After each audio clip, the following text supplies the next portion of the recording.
Bonjour à tous. Alors je laisse quelques minutes tant que vous arriviez. Bonjour à ceux qui regarderont aussi en replay. Ça fait quelques temps que je ne suis pas venue en direct et l'envie se faisait sentir. Je vous explique ce dont j'ai envie de vous partager aujourd'hui, qui est un thème qui est en tout cas pas souvent abordé, mais qui moi me tient à cœur.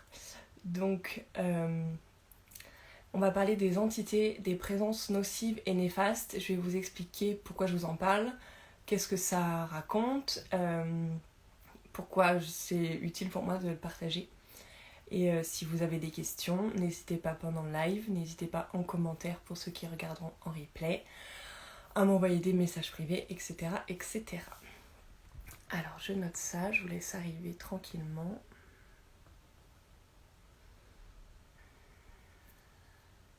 Voilà. Bonjour à tous. Salut Chanel. Bonjour. Alors, comme je vous l'ai dit, suite donc au dernier story d'hier, même d'il y a quelques semaines, où je vous avais déjà partagé mon expérience avec les entités, les présences nocives, pourquoi ça émerge dans ma vie. Donc je vous ai préparé ce live qui va être assez complet, je l'espère. Si vous avez des questions, n'hésitez pas. J'y répondrai avec joie. Et c'est parti. Donc déjà, qu'est-ce qu'une entité, qu'est-ce qu'une présence nocive? Alors, je vais le faire très succinctement parce qu'on pourrait rien que ça, on pourrait en parler 1000 ans. C'est donc dans le milieu énergétique, dans le monde en fait, dans l'univers plutôt, dans la fonction de l'univers, on a plein de choses, mais ce qui se passe sur Terre se passe également dans l'invisible. Donc les polarités qu'on retrouve sur Terre se retrouvent dans l'invisible, et donc il y a autant de personnes nocives physiquement sur Terre que d'énergie nocive dans le monde invisible. Donc déjà, ça c'est important de le savoir, d'en avoir conscience. Et quand on part de ce principe-là, les personnes qu'on rencontre dans notre vraie vie physique, on peut également les rencontrer de manière énergétique, invisible, ou visible pour ceux qui en ont les capacités, mais en tout cas dans ce domaine-là.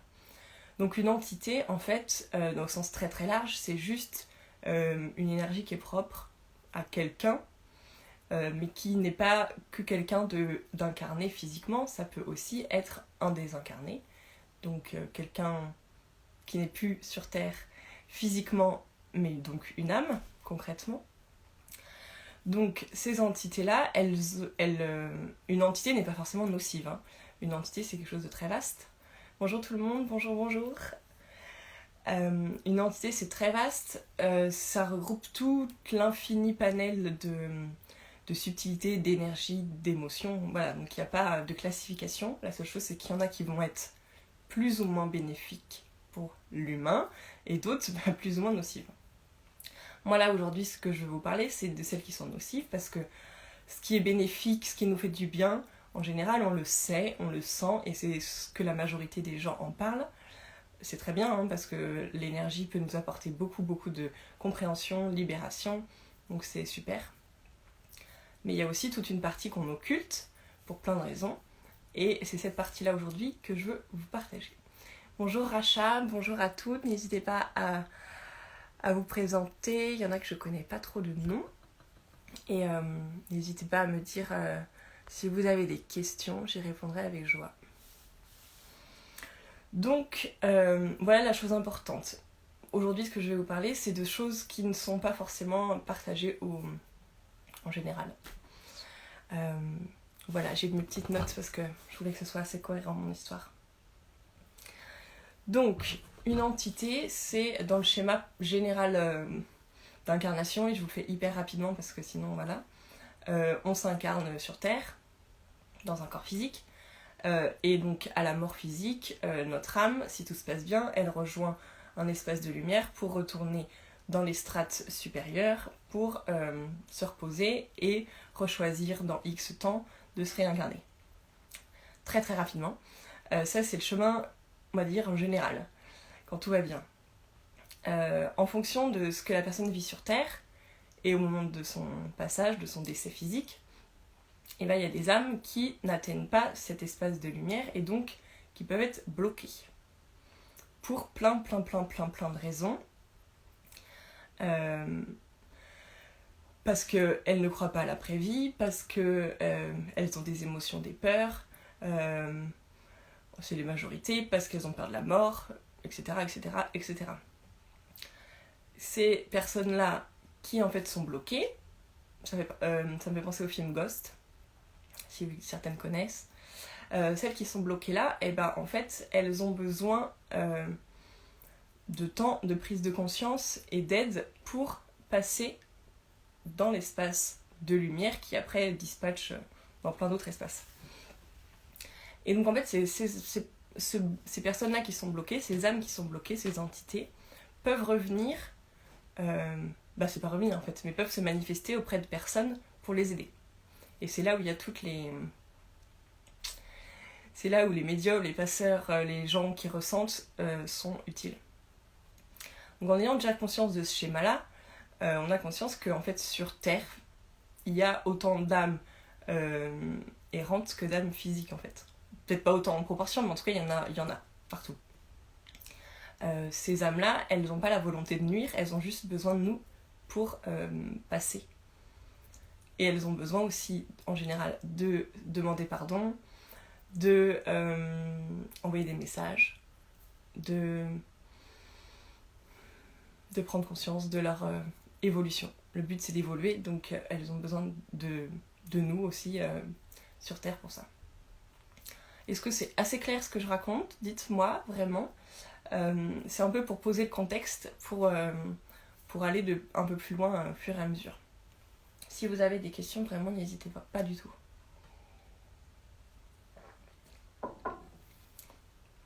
Donc là je voulais juste parler des défunts, mais en fait après il y a plein de niveaux d'âmes qui sont bloquées, soit par choix, parce qu'elles veulent pas avancer et qu'elles sont très bien dans une partie qui est super.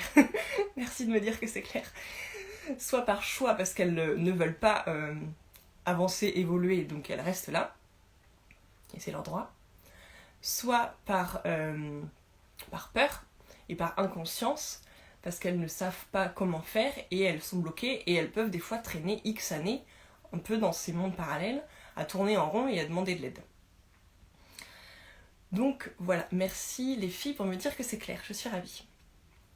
La deuxième chose qui découlait de ça, c'est qu'en fait moi j'ai pris conscience pour l'avoir vécu dans mon histoire et pour l'avoir vu dans mon entourage, c'est que quand on est nous humains incarnés, on n'a pas conscience de ces mondes parallèles pour la majorité et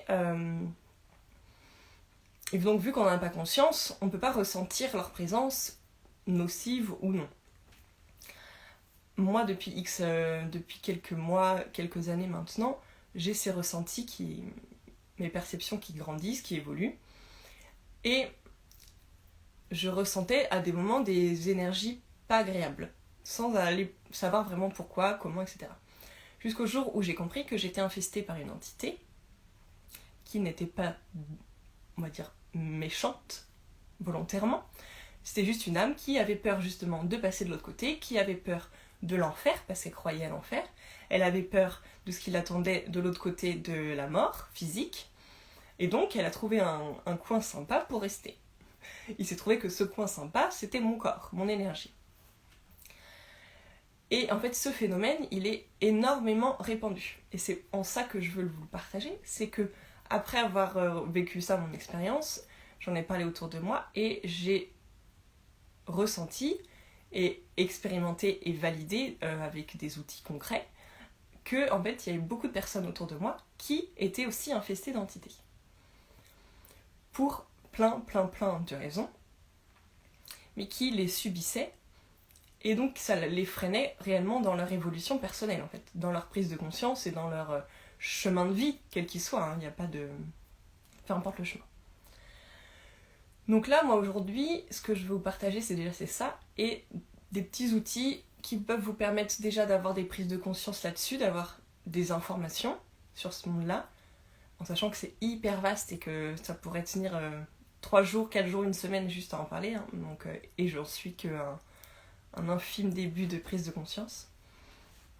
Mais aussi vous donner quelques points concrets pour que vous puissiez cibler un peu ce qui se passe soit en vous, si vous sentez que ça vous parle, soit si vous êtes accompagnant chez les thérapeutes. Parce que l'autre prise de conscience qui amène ce live, c'est que mon expérience personnelle, mon expérience avec des amis, des clients, mes lectures et mes ressentis m'indiquent en fait qu'une grosse majorité des accompagnants, des thérapeutes, des coachs, tout ce qu'on veut, tous les gens qui accompagnent, même pas forcément dans ce côté accompagnant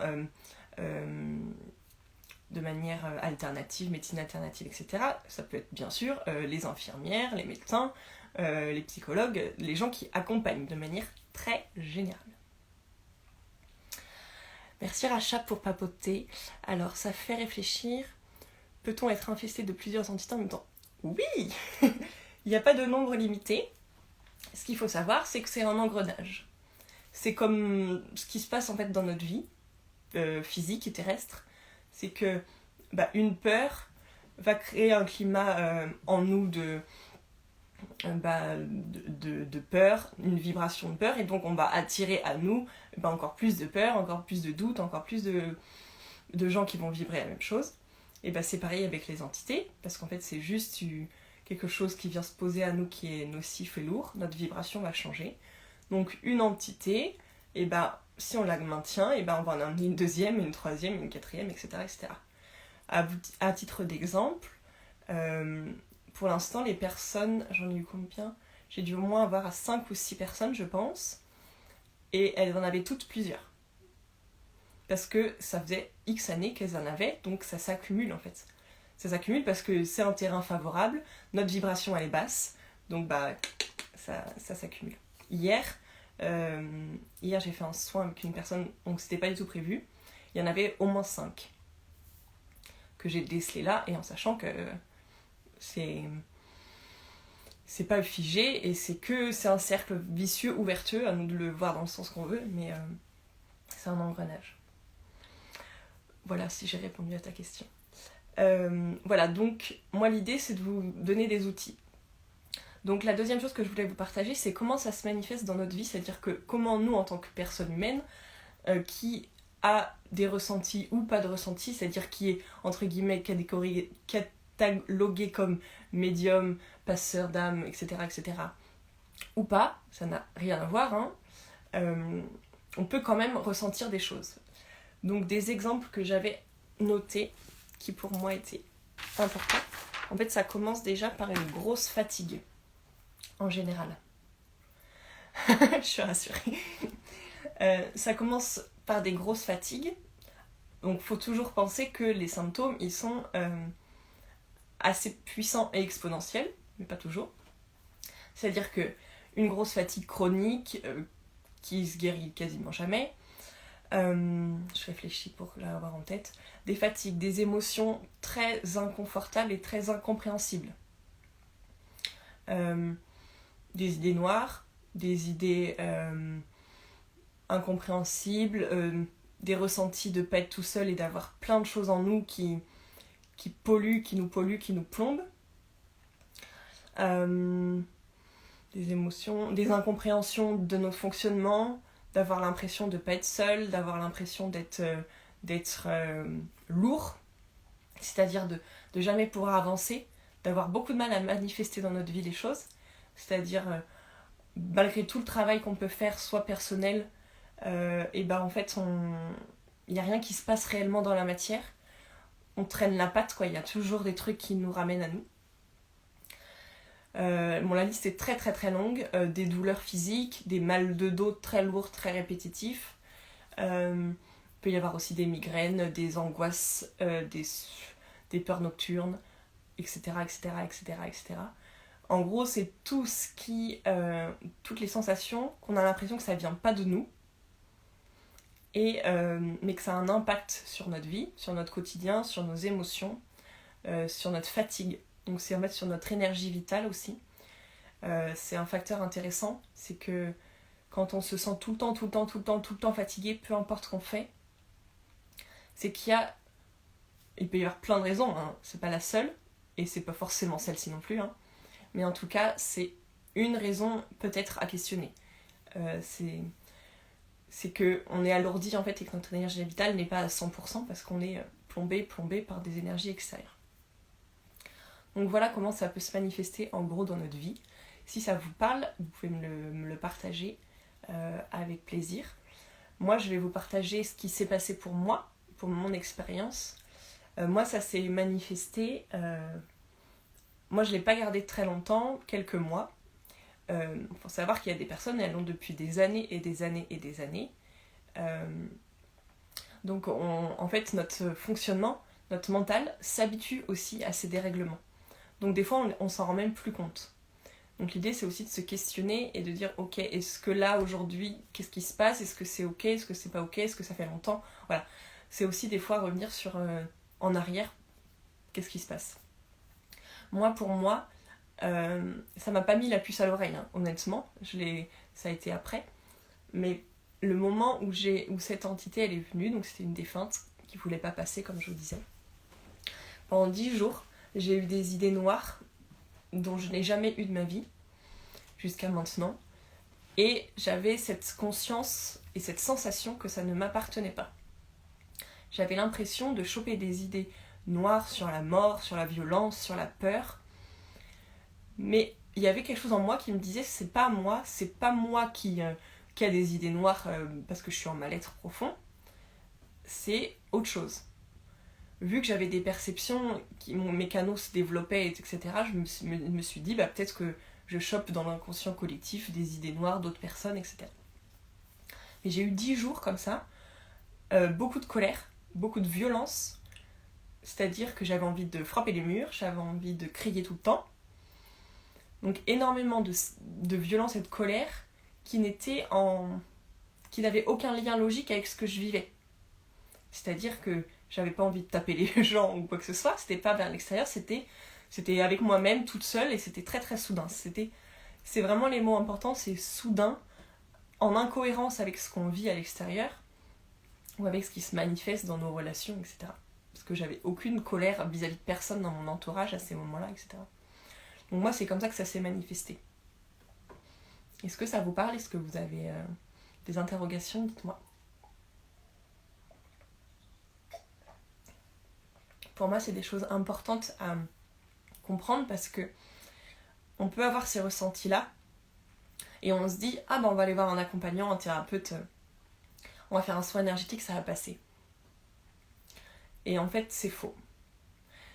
C'est-à-dire que ça peut passer sur l'instant, peut-être sur quelques jours, peut-être sur quelques semaines, c'est tout à fait possible. C'est juste que ça ne va pas enlever cette présence extérieure et que vous allez juste vous habituer à cohabiter avec elle. C'est tout ce qui va se passer. Ça ne veut pas dire non plus que vous n'allez pas comprendre des choses, vous n'allez pas intégrer des choses. Oui, hein. Mais c'est juste que vous n'allez pas enlever cette nuisance extérieure et vous allez juste continuer à vivre avec et à cohabiter avec elle. Donc c'est ça le fond derrière mon message, c'est que pour moi la priorité avant tout soin, tout accompagnant, tout accompagnement thérapeutique, énergétique, psychologique même, on devrait, en tout cas c'est ma volonté, c'est ça que je prône, déjà en fait sonder s'il y a des présences extérieures. Parce que s'il y a des présences extérieures, c'est comme si on avait, j'ai l'image qui me vient, c'est comme si on voulait courir en 100 mètres ou un marathon et qu'on avait 2 boulets au pied et qu'on y allait quoi, coup, on y va. Oui, vous allez y arriver, hein. Et vous allez en chier, vous allez mettre un temps fou, vous allez vous épuiser et vous n'aurez pas les résultats que vous voulez. Donc voilà, c'est le but derrière tout ça, c'est ce but-là, moi, c'est d'avoir cette information et cette prévention en amont de tout accompagnement. Est-ce que ça vous parle? Dites-moi. J'ai toujours des petites métaphores qui arrivent, en général, c'est très drôle.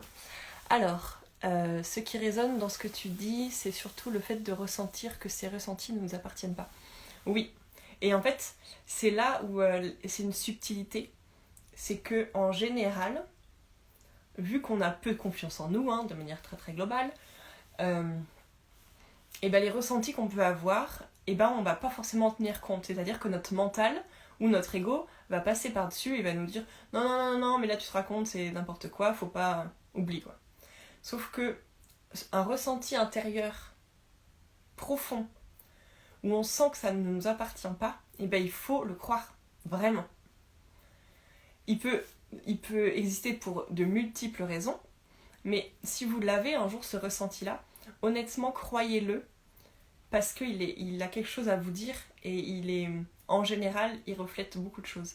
Moi, la première personne que, pendant ma formation, parce qu'en fait, moi, mes ressentis-là, je les ai depuis, on va dire, 1 an et demi, 2 ans, et avec la formation que j'ai faite en fin d'année dernière, j'ai vraiment mis une structure et des étapes. Et donc pendant la formation, il y a quelqu'un qui est venu un jour, une amie, qui est venue faire une séance qui n'avait rien à voir avec un nettoyage énergétique d'entité, une séance d'accompagnement thérapeutique où je m'entraînais sur le nettoyage des chakras, des auras, etc. Et en fait, dès le début, elle a eu des spasmes. Ah oui, il y a un truc que j'ai oublié de vous dire. Des spasmes, elle était figée dans le corps. Et en fait, de fil en aiguille, j'ai compris qu'elle était sous emprise de plein d'entités. Moi, j'avais pas encore le niveau, donc je l'ai emmenée voir quelqu'un d'autre. Et ce qui s'est passé à la fin, quand on a fait un peu de débrief, elle me dit, mais c'est vrai, ça fait des années que j'ai l'impression d'être aspirée, d'être maintenue, d'avoir quelque chose, ou quelqu'un même qui me plombe, qui m'aspire pendant mon sommeil, qui me retient. Tous ces mots de langage-là, que ce soit qu'on ressente ou qu'on entende quand on est accompagnant, c'est des mots qui sont hyper importants et qui ont vraiment quelque chose à... Ça devrait nous alerter. C'est pas normal. C'est clairement pas normal de ressentir ça. Et ça, c'est des choses importantes. La chose aussi qui peut mettre la puce à l'oreille, mais c'est pas une obligation, mais c'est une possibilité. Avoir la difficulté à rentrer en état de modifié de conscience, on appelle, en état méditatif, en état de sophro, en état d'hypnose. Quand on a ces difficultés-là, ça peut être aussi lié à des présences néfastes. C'est-à-dire qu'en fait, elles bloquent, elles vous empêchent d'entrer dans des états pour modifier votre état de conscience, donc pour vous permettre de prendre conscience. Elles vous limitent, elles vous empêchent d'atteindre des états de détente, des états de relâchement total. C'est possible. Encore une fois, c'est que des possibilités. Mais c'est possible. Donc oui, faites attention à ces ressentis-là, ce qui ne vous appartient pas. Si vous le ressentez, ayez foi en ça et croyez-le. Ou en tout cas, gardez-le en tête. Et peut-être un jour, dans une séance ou dans un accompagnement que vous ferez, dites-le et vous verrez si la personne elle est OK de l'entendre et comment elle peut vous accompagner là-dessus. Voilà, la chose derrière que je voulais vous partager, c'est comment on les attrape. Parce que il y a plein de façons. Déjà, dites-moi, merci Racha de partager tes ressentis. S'il y en a d'autres qui veulent le faire, n'hésitez vraiment pas. Le but, c'est que je puisse répondre à vos questions et être au plus juste de vos interrogations si vous en avez.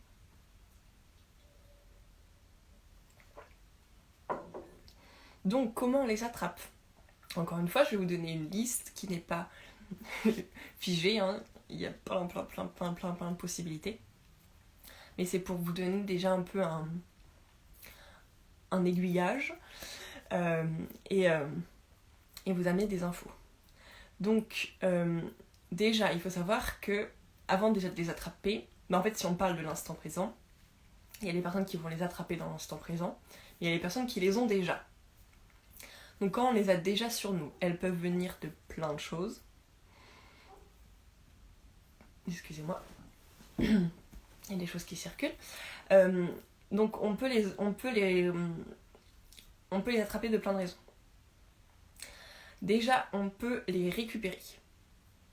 Comme des petits cadeaux. On peut les récupérer des personnes qui sont autour de nous. On les a déjà en nous si on fréquente des lieux à basse vibration, exemple, hôpitaux, prisons, cimetières, tout ce qui a trait à la mort, à la violence, des boîtes de nuit, des bars très mal famés, des lieux de vie très mal famés. Tous ces espaces-là, on a plus de risques d'en attraper, hein. C'est pas du tout une obligation non plus. Hein. Il y a des personnes qui passeront là-dedans et qui n'en auront jamais, hein, mais c'est une possibilité. Tous les lieux, en fait, où il y a, sur Terre, où il y a de la violence, de la mort, de l'alcool, des agressions, etc., etc., etc. Tous les climats de violence, de haine, de colère, etc. Et aussi les lieux qui les prônent.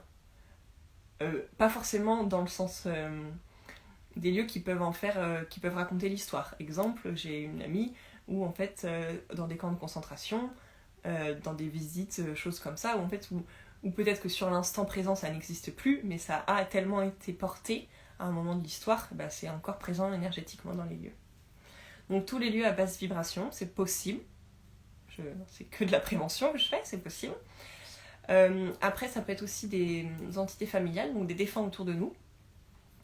En général, des grands-parents ou autres, hein, parce qu'il n'y a pas que des grands-parents, mais des défunts autour de nous, qui peuvent, en fait, pour plein de raisons, soit rester autour de nous, parce qu'ils ont peur d'aller de l'autre côté, soit parce que nous, on les retient parce qu'on ne veut pas les laisser partir, soit parce qu'ils ont des choses à nous partager, des messages à nous donner. Donc voilà, les personnes qui décèdent dans nos entourages, faut pas en avoir peur, mais c'est juste que c'est une possibilité.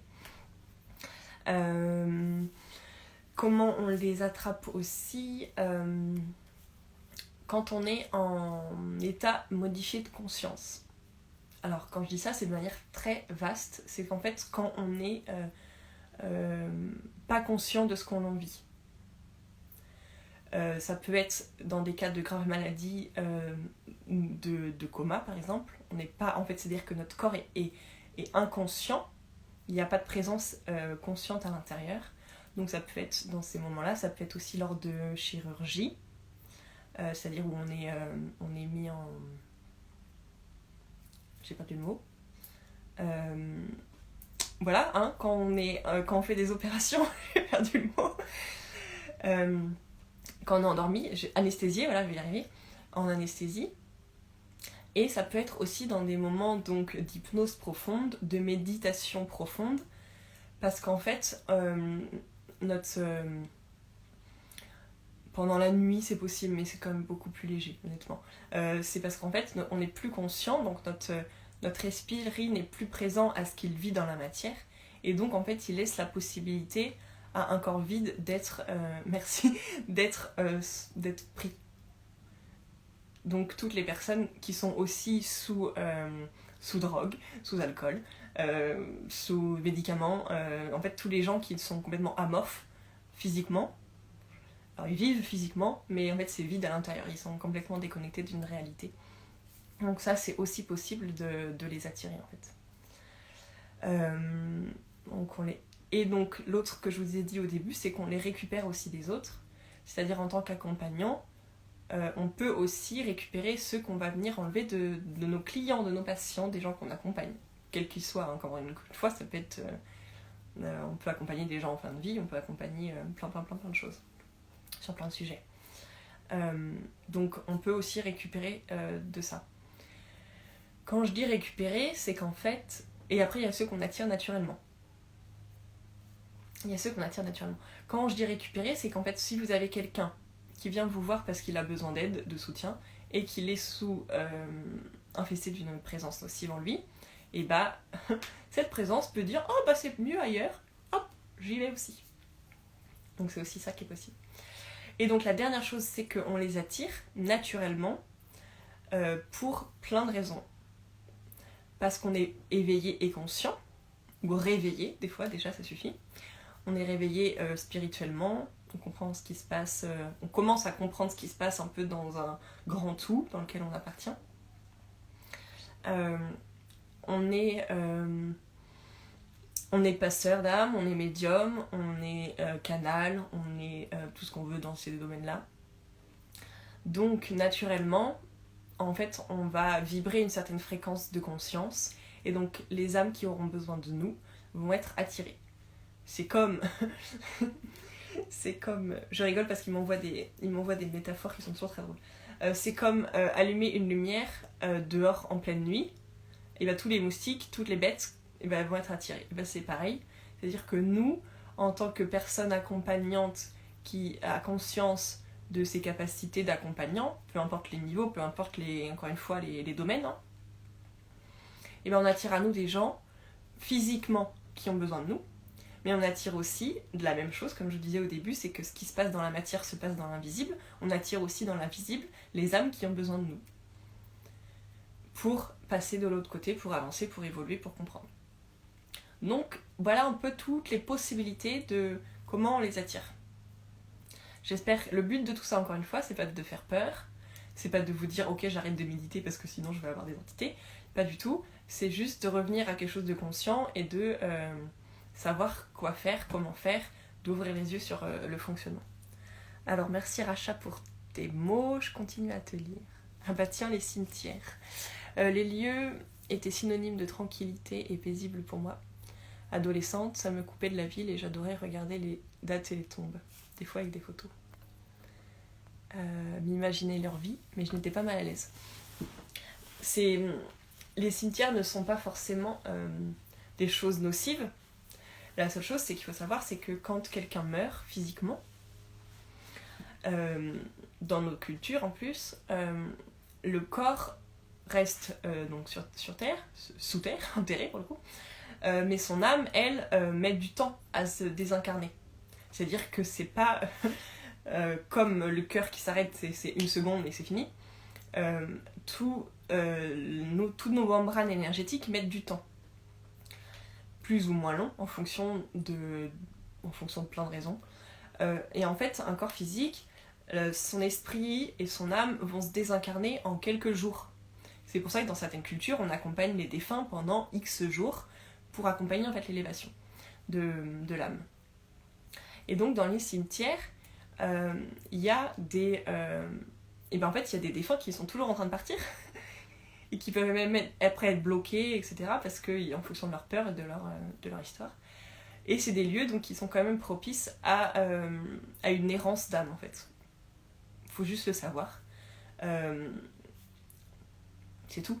Il faut juste le savoir. Comme les hôpitaux, etc., etc. Bonjour à toutes celles qui arrivent. Donc voilà, l'idée c'est de savoir ça. Moi c'est vrai que maintenant, les cimetières déjà de base ça m'a jamais tellement attirée. Pour moi, hein, je parle. Donc j'y vois pas trop l'intérêt d'y aller. Je suis déjà assez sollicitée sans y aller. Mais si soit ça te parlait quand t'étais petite, bah voilà, c'est intéressant. C'est aussi prendre conscience d'une réalité qui existe. Ça fait partie de la vie en fait, la mort. Et encore une fois, je pense que... Et la transition est super, ce que je voulais dire, c'est que je pense qu'à partir du moment où on va accepter la mort physique, on va commencer à regarder ce qui se passe et on va accepter l'ombre de manière générale. Avec plaisir, Racha, pour tes questions. Donc la chose que je voulais vous partager ensuite, c'est pourquoi on ne veut pas voir cela. Et donc encore une fois, la transition est top. C'est que ce monde est relié à la mort. Dans notre société, dans notre culture, dans notre éducation, la mort c'est tabou, on n'en parle pas, ça fait peur, c'est mauvais, etc., etc., etc. Donc on l'occulte, c'est-à-dire qu'on prend tout ce package-là, on le met à côté de notre vie et on avance et on met des belles œillères et une belle barrière autour de ça. Depuis X générations, voilà, c'est pas aujourd'hui et maintenant, ça date d'il y a très très longtemps. Et c'est ce qui crée, je pense, en partie en tout cas, cette ignorance vis-à-vis de ces mondes parallèles, vis-à-vis du fonctionnement général d'incarnation, d'âme, sur plein de plans, parce qu'on ne veut pas voir ce qui se passe, parce que ça nous fait peur, parce qu'on nous a dit que ça n'existait pas, parce qu'on a des croyances générationnelles, familiales, culturelles, qui nous maintiennent dans cette posture d'ignorance. Parce qu'en étant ignorant, on peut faire ce que l'on veut de nous. Je me sers un peu d'eau. Donc ce que je voulais vous partager, c'est pourquoi on a peur de ça. J'ai une amie qui a répondu hier à un des posts que j'ai fait, une story je crois, où j'ai demandé est-ce que vous avez conscience que vous pouvez en tant que personne et en tant que thérapeute avoir des entités. Et elle m'a répondu je sais que je suis dans le déni mais pour l'instant je peux pas voir. Et c'est très bien parce qu'en fait elle a conscience de ne pas pouvoir voir. Et c'est déjà une posture très juste parce que le déni, il est là pour... c'est notre mental qui nous raconte ça pour nous protéger. Mais d'avoir conscience qu'on est dans le déni, déjà, c'est quelque chose de très... une belle avancée. Donc c'est important, c'est intéressant d'avoir conscience de nos croyances et de nos étapes, en fait, d'où on en est là-dedans. Donc voilà pourquoi on a peur de ça, en grande majorité parce qu'on a peur de la mort. En grande majorité parce qu'on a peur de nous-mêmes et de nos parts d'ombre. Parce qu'en fait, d'accueillir l'ombre dans le monde, c'est accueillir l'ombre en nous. Et pour beaucoup d'accompagnants, on préfère se focaliser sur le positif, sur ce qui est beau, ce qui est chouette, et même dans notre vie perso. Et c'est important parce que se nourrir de positif, ça nous permet d'évoluer et de voir le positif dans la vie. Donc ça, c'est pas quelque chose du tout à mettre de côté, c'est important. Mais par contre, se bercer d'illusions, c'est autre chose. Se bercer d'illusions, c'est ne croire qu'en ce qui est positif. Et ça, c'est une erreur humaine, comme tant d'autres, j'ai envie de dire. Il n'y a pas de jugement à avoir dessus, c'est une erreur humaine. C'est même pas une erreur, c'est une expérience humaine, plus qu'une erreur, c'est une expérience humaine. Et moi, je suis là pour réveiller, ou en tout cas éveiller ceux qui ont envie d'être éveillés là-dessus. Ceux qui veulent pas, ils ont le droit. Il n'y a aucun problème. Ils ont tout à fait le droit. Ne pas voir nos ombres, c'est en fait ne pas s'accepter et ne pas s'incarner pleinement. Donc, c'est tout ce qui découle, en fait, je pense, en tout cas dans mon ressenti, dans ce qui me vient, de cette volonté de ne pas voir ce monde de l'ombre, qui n'est qu'en fait une opposition à ce que l'on a envie de créer. Mais en fait, créer quelque chose dans la lumière, en se racontant que l'ombre n'existe pas, c'est faux. C'est se bercer d'illusions, encore une fois. Donc, notre mental, notre ego en général, voire notre ego spirituel, nous raconte énormément de choses pour nous maintenir dans une illusion. Je pense que ces illusions, on les vit tous, parce que c'est des étapes d'évolution et de prise de conscience, donc c'est normal. Moi, j'ai envie de dire presque tous les jours, je comprends les illusions que je me raconte, donc c'est normal. Mais c'est important pour le bien collectif et personnel, en tout cas pour moi, d'avoir envie, au fur et à mesure de notre chemin, de lever nos illusions. Et moi, en tout cas, j'ai envie de lever ces illusions-là liées aux âmes, aux entités et à tout ce qui se joue dans l'invisible, particulièrement. Ce qui me vient, c'est qu'hier, il y a la personne à qui j'ai fait une séance qui n'était pas du tout prévue, et quelqu'un qui accompagne, qui est formé à plein de techniques d'hypnose, de plein de trucs énergétiques, chamaniques, tout ce qu'on veut. Et dès le début, je lui ai dit, voilà, moi c'est ça que je ressens. Et en fait, elle a été frustrée, voire énervée, contre elle-même. Parce qu'en fait, elle s'est dit, mais merde, je me suis fait avoir. Et honnêtement, c'est exactement ce que je me suis dit quand j'ai compris que j'avais une entité sur moi il y a quelques mois. Je me suis dit, mais merde, je me suis fait avoir comme un bleu, comme un ignorant. Je me suis fait avoir alors que je me raconte que je suis dans le milieu énergétique et et que je comprends le fonctionnement de l'univers, etc., etc., etc. Et ce passage-là, il est ok en fait, il est même important, parce qu'il permet vraiment d'élever notre conscience et d'arrêter de se bercer d'illusions. Donc, pourquoi on ne le veut pas voir, c'est hyper vaste. On vient nourrir notre ego pour la majorité du temps. On veut rester dans nos illusions, on veut rester dans notre confort. Et c'est ok. On a le droit. Et c'est tout à fait ok en fait. On a complètement le droit.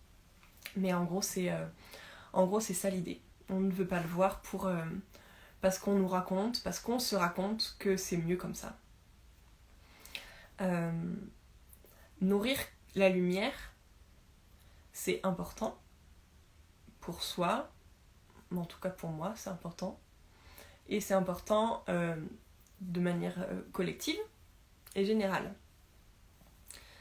La chose qu'il faut savoir, c'est que ne regarder que la lumière, c'est ne regarder qu'un spectre de ce qui existe. L'ombre, c'est une autre partie qui existe. Et avoir conscience de ça, c'est intégrer la globalité de ce qui existe, et c'est prendre sa part dans ce qu'on est venu expérimenter en tant qu'humain, en tant que personne, dans cette vie actuelle. Pour moi, ce que je me rends compte, c'est que déjà de faire ce live avec vous, c'est accepter beaucoup de choses de ce que je ressens. Et je suis ravie et très contente de le faire. Je me rends compte que au début, donc il y a 1 an et demi, 2 ans, quand j'ai eu un réveil spirituel très intense, où j'ai commencé à recevoir des infos, à avoir mes canaux médiumiques qui se sont ouverts, je ne voyais que la lumière. Et je me racontais que ce que je ressentais, ce n'était que des guides, que des âmes justes, que des âmes lumineuses. C'était une étape de prise de conscience. Aujourd'hui, j'affine mes canaux, et il y a des canaux, je sais, qui sont liés aux âmes de la lumière, et j'ai des canaux qui sont liés aux âmes de l'ombre. Et c'est ok, c'est juste moi, mon fonctionnement. Il y a des gens pour qui c'est pas du tout leur choix d'incarnation, et c'est pas du tout ce qu'ils sont venus faire sur Terre, et ils ne vont jamais avoir à côtoyer l'ombre. Et c'est totalement ok aussi. Par contre, ces gens-là, même s'ils ne côtoient pas l'ombre dans leur vie, pour moi, en tant que s'ils sont accompagnants, ils ont l'intérêt, je ne vais pas dire le devoir parce que c'est le mot, mais c'est fort comme mot, mais pour moi, ils ont l'intérêt d'être informés. C'est-à-dire que de savoir que eux, c'est pas du tout leur taf, mais ils savent que ça existe, ils ont une information dessus, voilà, ils ont une petite grille de lecture très succincte, mais qu'ils savent que si ça se présente un jour dans leur vie, ils savent ce que c'est, ils savent l'identifier que ça n'est pas leur ressort, mais ils savent accompagner et en donner et envoyer vers quelqu'un de compétent. Et en fait, ce qui se passe, c'est que dans la majorité des accompagnants et thérapeutes, encore une fois, de ma vérité, de ce que je ressens et de ce que je vois ce qui se passe autour, dès qu'à partir là je parle aussi des thérapeutes qui ressentent et qui reçoivent des infos, qui canalisent, etc. Vu que c'est mon histoire, on pense que ce qu'on reçoit c'est forcément quelque chose de la lumière. Mais non. Au même titre que dans la rue, les gens qu'on croise, ils sont pas tous sains d'esprit et de corps. On peut croiser des gens qui sont sous l'emprise d'une colère vive, on peut croiser des gens qui sont malhonnêtes, on peut croiser des gens qui sont même violents, etc. etc. En fait, c'est exactement pareil dans nos perceptions et dans nos canaux médiumiques. On perçoit l'invisible, mais l'invisible est teinté de lumière et d'ombre, et on perçoit la vastitude de ce qui existe. Et ça, c'est important d'en avoir conscience. Parce qu'à partir du moment où on en a conscience, on commence à faire le tri, et on commence à mettre de la conscience sur nos perceptions, et de dire, ok, ça, c'est lié au monde invisible, ça, c'est lié au monde de la lumière, ça, c'est lié au monde de l'ombre, ça, c'est lié au monde parallèle, ça, c'est lié à ça, c'est lié à ça. Et au fur et à mesure, on crée notre propre grille de lecture et de conscience. Voilà, je sais que j'ai digressé. Pourquoi je vous dis ça ? Parce qu'en fait, on a une phase, je l'ai vécue et je la vois chez les gens, chez certains, qui sont dans cette posture-là, on a une phase où on s'en veut, où on est frustré. Parce qu'en fait, on reconnaît nos torts et on reconnaît notre ignorance, qui n'est pas à juger. On reconnaît nos failles, et nos failles, elles ne sont pas à juger, encore une fois. Si on reconnaît nos ombres, on reconnaît nos failles, et on sait là où on excelle, et on sait là où on n'excelle pas. Point, en fait. On peut pas tout faire. Et en fait, dans l'accompagnement, on peut pas tout faire. Et il y a des gens qui sont faits pour accompagner les âmes, qu'on appelle des passeurs d'âmes, des médiums, etc., etc. Il y a plein de noms. Et dedans, il y a plein de subtilités. On fait tous plein de choses différentes. Mais ce qui est important, c'est de savoir vraiment ce qu'on fait en conscience et d'être, encore une fois, conscient. Le mot, c'est toujours le même, mais d'être conscient et de le mettre en valeur et en pratique. Donc moi, aujourd'hui, pour moi, dans mon incarnation, j'ai conscience que je suis là pour accompagner les humains, donc les âmes incarnées et les âmes désincarnées vers la lumière, de manière très générale. Et en fait, et aussi de permettre aux humains, donc aux âmes incarnées, de se délester de ce qui les entrave pour évoluer dans leur quotidien et dans leur vie personnelle et dans leur vie spirituelle. Et tout ça, ça passe par accepter ses failles, ses ombres, ses peurs, ses traumatismes, toutes les zones où en fait on n'a pas envie d'aller voir. Et cette zone-là est une grande zone. Voilà. Je te lis Racha. Alors, l'ego. Même en étant dans le milieu, on n'est pas infaillible non plus. Et je pense que c'est aussi une capacité de l'humain de reconnaître son humilité, son imperfection, sacré poids de croyance. De rechercher cette perfection et du coup de s'en vouloir. C'est hyper intéressant parce que, encore une fois, je suis à 100% d'accord avec toi. En tant qu'accompagnant, on a nos failles. Parce qu'en fait, si on est venu sur Terre pour accompagner les autres, déjà, c'est que nous, on doit avoir acquéri et acquis, peut-être plus, des expériences qui nous permettent de les avoir transcendées. Et ces expériences-là, on peut accompagner dessus. On ne peut pas accompagner quelque chose qu'on n'a pas vécu. Ça marche pas, c'est impossible. Comment on peut dire à quelqu'un je sais ce que tu vis, si je sais par où tu passes si moi je l'ai pas vécu.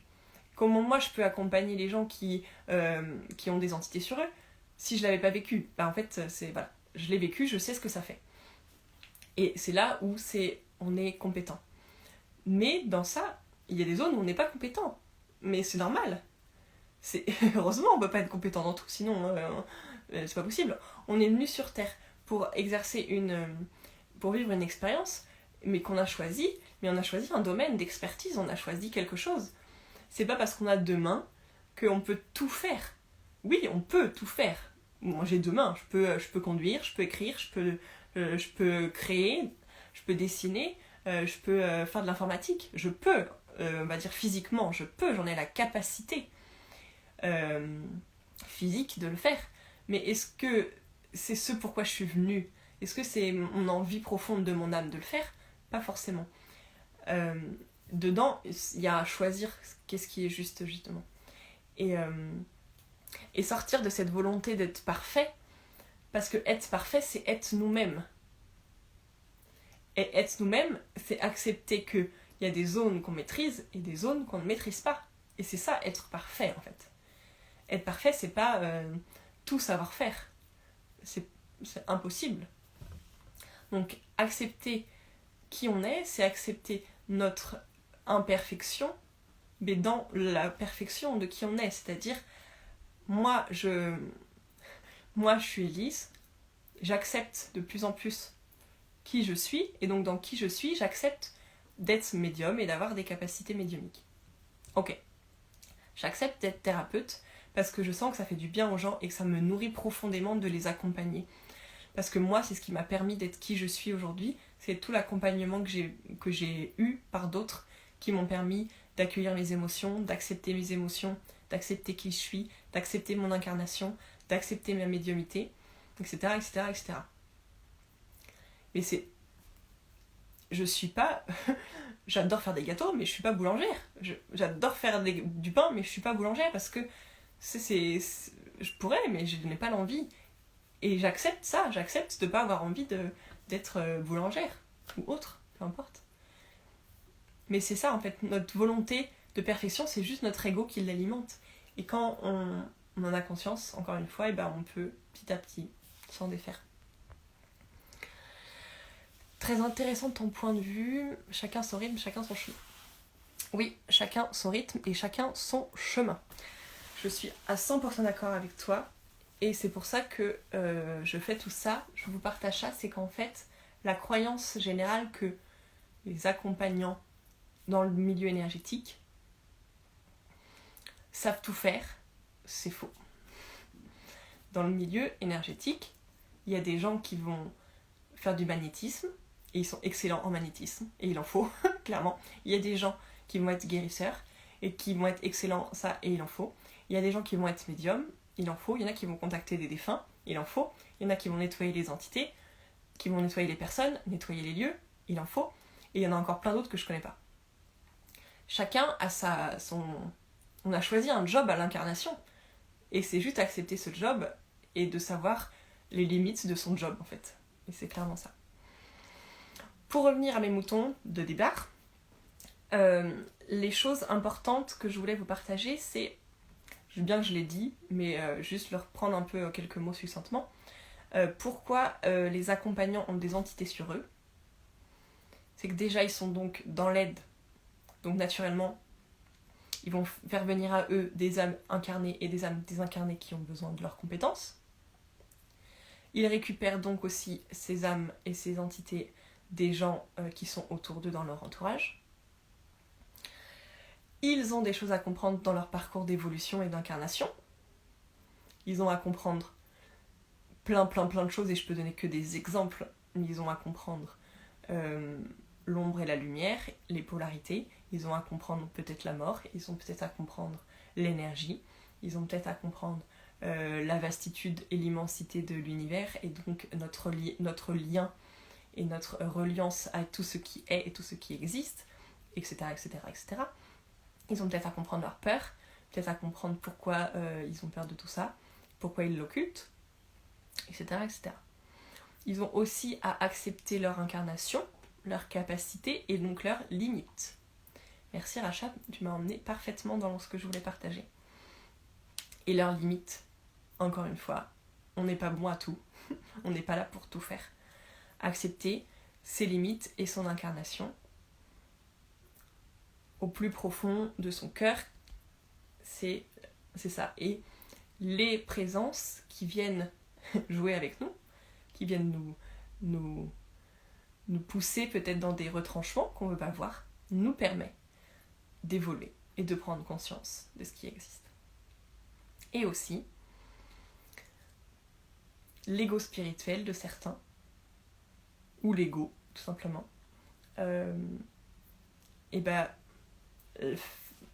c'est encore quelque chose à comprendre. C'est que leur ego les maintient dans une posture, et donc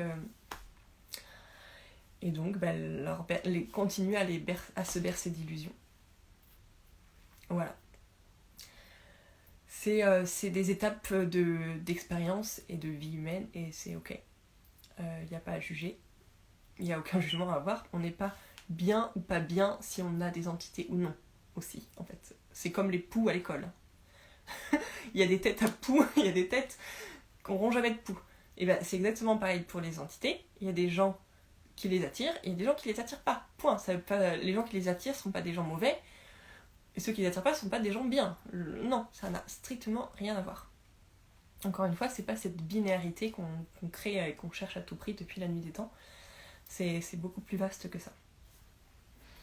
Voilà.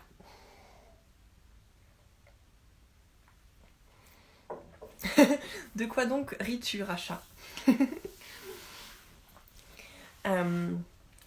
Et justement, je voulais clôturer un peu ce live, parce que oui, ça fait un moment que je papote, en vous donnant quelques pistes, et je vais continuer de toute façon à en parler, parce que pour moi c'est important, et vu que c'est ce que je suis, c'est de là que je suis, c'est pour ça que je suis venue m'incarner, je vais y arriver, je le partage, je l'accepte. Comment on se protège de ces entités? Et bah déjà on se protège par la conscience, donc on se protège par l'information ou la formation, si c'est nos canaux et qu'on nous demande de travailler avec ça, et ben c'est à nous d'aller nous former de manière juste et de manière complète et cohérente. Ça nous demande de se nettoyer, donc c'est-à-dire de faire des check-up, entre guillemets, réguliers par rapport à ce qu'on vit. S'il y a des moments où on est dans des phases où on pourrait sentir qu'il y a quelque chose en plus qui nous pollue, et ben aller le vérifier, aller se faire nettoyer. Soit donc se nettoyer soi-même si on en a la capacité, soit le faire par des gens, par des nettoyeurs, par des guérisseurs, par des médiums, par des passeurs d'âme, si c'est leur domaine d'expertise, de le faire par les autres. On s'en protège aussi en évitant, si je puis dire, tous les lieux qui sont propices. Après, l'idée, c'est pas de s'interdire d'y aller, mais c'est vrai que de côtoyer des lieux très très très chargés, voilà. Mais après, si on doit y aller, ben, on demande à être protégé et c'est ok aussi.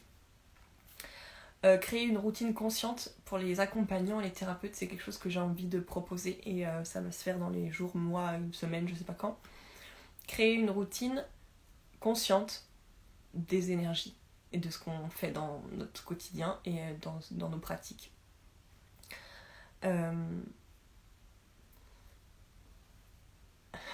L'autre chose pour s'en protéger, c'est continuer son travail personnel, continuer son évolution et son élévation personnelle, avoir conscience de qui on est, avoir conscience de nos limites et de nos forces, accepter nos forces et accepter nos limites, donc accepter nos failles et nos faiblesses aussi.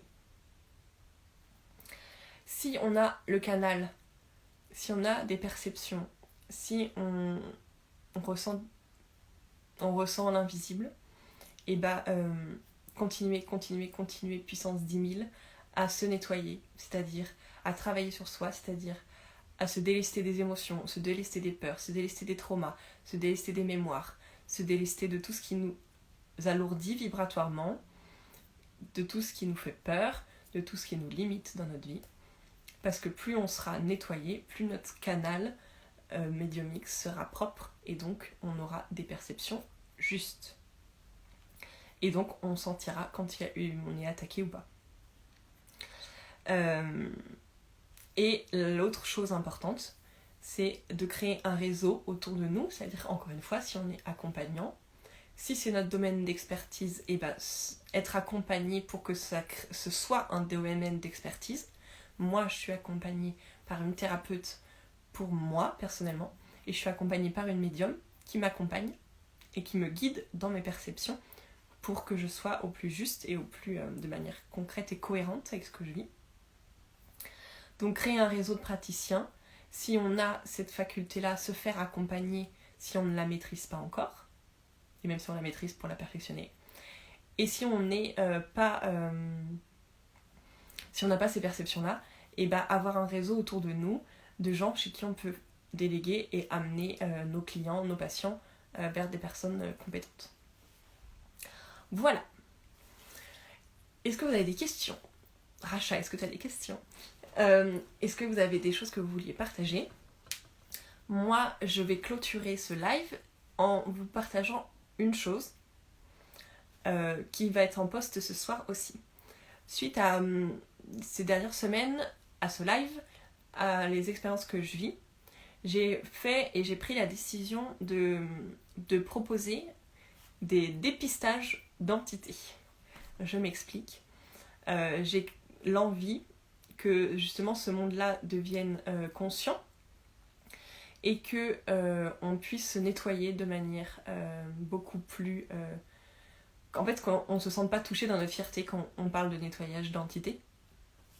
C'est le cas pour beaucoup en général. Quand je vois bien quand j'amène ça, il y a des gens qui se sentent piqués dans leur fierté, dans leur ego. Non, c'est pas possible. Si, c'est possible.